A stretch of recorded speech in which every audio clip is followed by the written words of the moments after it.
Ladies and gentlemen, once again, the Canadian Radio Commission calling Canada and associated networks in the United States, calling Canada from Moose River, Nova Scotia. We have nothing further to add to what has already gone before, except that we wish to contradict an erroneous impression that is being created in the United States by certain independent interests. The rumor has gone abroad and has been published as a fact that the mine is in danger of caving in. This is absolutely not true. And I want to tell you that there is no danger here to the miners or to the buried men. Everything is safe, and that is the final word. And this is the Canadian Radio Commission. We'll be back with you again at 11 o'clock Eastern Standard Time, unless something breaks beforehand. This is CBC News Magazine, your weekly survey of events at home and abroad. Good evening. This is Lorne Green. This week, our cameramen all over the world went to get the news where and when it was happening. We chose a place with the troops in the shelter of a high bank of earth at the top of the hill. Then, with our conducting officer, Captain John Howard of Toronto, I crawled forward to the crest and the OP with a microphone and 400 feet of cable and a pick and shovel. We wanted to dig slit trenches to sit in as we described the battle. There, just below us, was the enemy, and across the valley were his guns. He started shelling us with 75s as we dug. Ici Marcel Ouimet de Radio-Canada qui vous parle de France.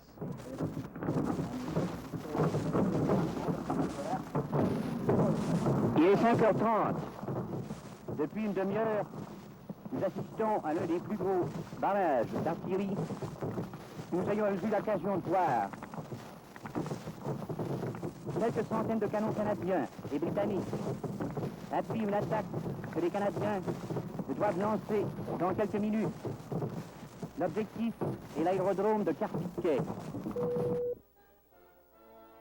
Et cette fois-ci encore, pour vous accompagner à travers ce labyrinthe hebdomadaire, voici René Lévesque. Bonsoir.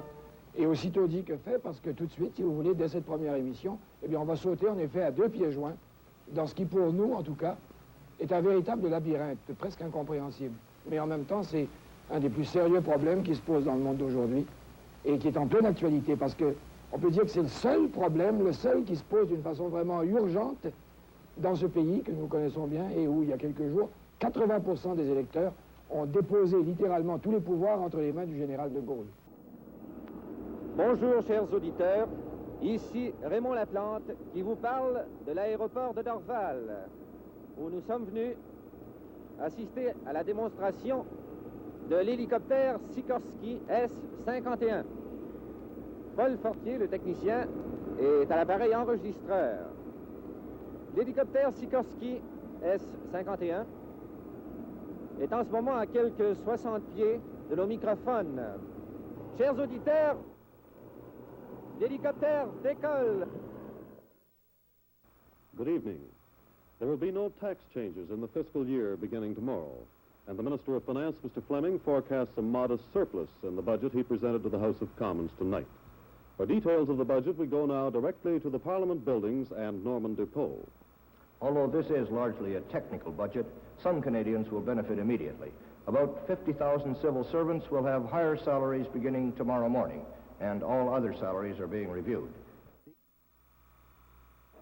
C'est ce soir, samedi 6 septembre, que se déroulent à Montréal les cérémonies d'inauguration de la télévision canadienne.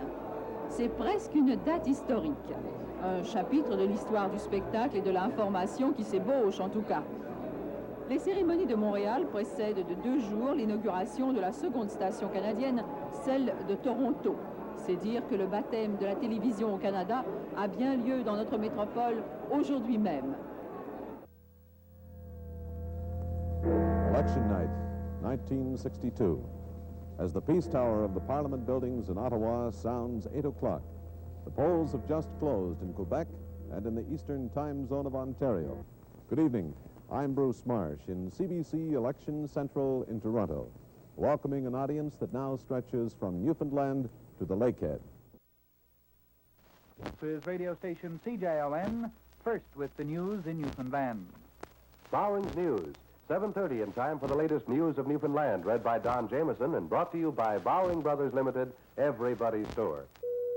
Well, if the word of the chief clerk of the powerful United States Senate Armed Services Committee means anything, no major layoffs of Newfoundland personnel on American bases here is being contemplated, nor is there likely to be any serious cutback in defense expenditures in this area. Radio-Canada vous présente maintenant son téléjournal. Bonsoir, mesdames, messieurs. Eh bien, les Québécois auront quand même fêté leur Saint-Jean-Baptiste. Dès hier et aujourd'hui, plusieurs villes du Québec avaient organisé diverses manifestations locales qui, retardées par la pluie, ont connu des succès relatifs. À Montréal, plusieurs milliers de personnes ont répondu à l'appel du comité des fêtes qui, même après l'annonce de la non-participation de la ville de Montréal, les avait invités à descendre dans la rue.